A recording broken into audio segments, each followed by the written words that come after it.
Bonjour à tous. Pourquoi faut-il un seul L à imbécile, mais deux L à imbécilité? Pourquoi faut-il un H devant le chiffre 8, mais pas dans un mot comme octosyllabe, qui pourtant veut dire 8 syllabes?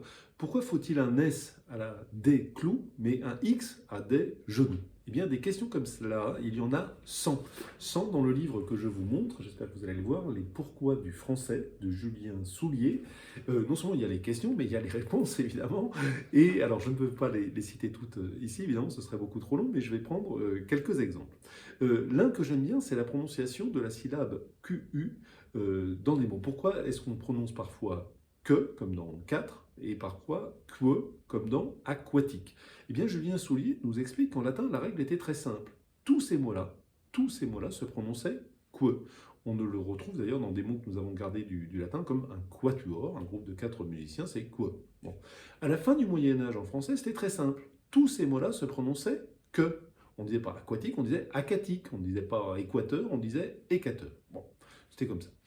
Et puis, il a fallu que des grammairiens, à la fin du XVIe siècle, trouvent malin d'apporter une règle pour latiniser un peu la langue, lui redonner un peu de prestige, et disent, mais attention, on va le prononcer que à la latine, mais dans certains cas seulement.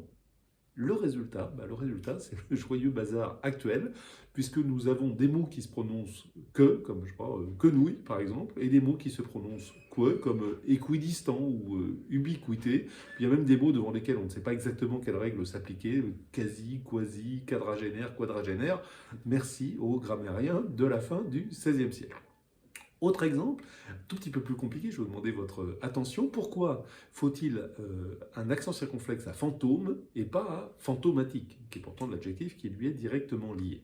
Eh bien, Julien Soulier nous explique qu'il y a une règle, alors cette fois, qui s'applique de manière assez rigoureuse, qui est la suivante. Fantôme, ça vient d'un mot ancien qui se disait fantôsme, et donc il y avait un S qu'on écrivait et qu'on prononçait. Et puis la prononciation a changé, le S a disparu et la syllabe s'est allongée. On a dit fantôme, voilà. Et le chapeau, l'accent circonflexe, servait à marquer cette disparition du S, mais aussi surtout à prononcer la syllabe de manière allongée. Mais attention, ça n'est vrai que quand cette syllabe est placée en avant-dernière position, fantôme, c'est bien le cas, et quand la dernière syllabe comprend un E qu'on dit muet ou caduc. On ne dit pas fantôme, on dit fantôme. Voilà. Donc, un accent circonflexe dans ce cas-là, c'est vrai de fantôme, c'est vrai de diplôme, c'est vrai de drôle, c'est vrai d'un certain nombre de mots de ce type. Prenez fantomatique maintenant. Quand on ajoute un suffixe, le O de fantôme n'est plus du tout placé en avant-dernière position. Et donc la règle ne s'applique plus, la syllabe n'est plus allongée, et donc il ne faut plus d'accent circonflexe sur le O. Et c'est vrai aussi de diplomatique, de drôlatique, etc., etc. Voilà, des questions et des réponses comme ça, il y en a plein. Moi, je m'en posais un certain nombre avant de lire ce livre. J'en connaissais quelques réponses, mais la plupart du temps, je les ai apprises. Je vous recommande vraiment parce que non seulement vous avez des réponses, mais c'est écrit avec beaucoup de clarté et beaucoup d'esprit, ce qui ne gâte rien. On s'amuse souvent en lisant.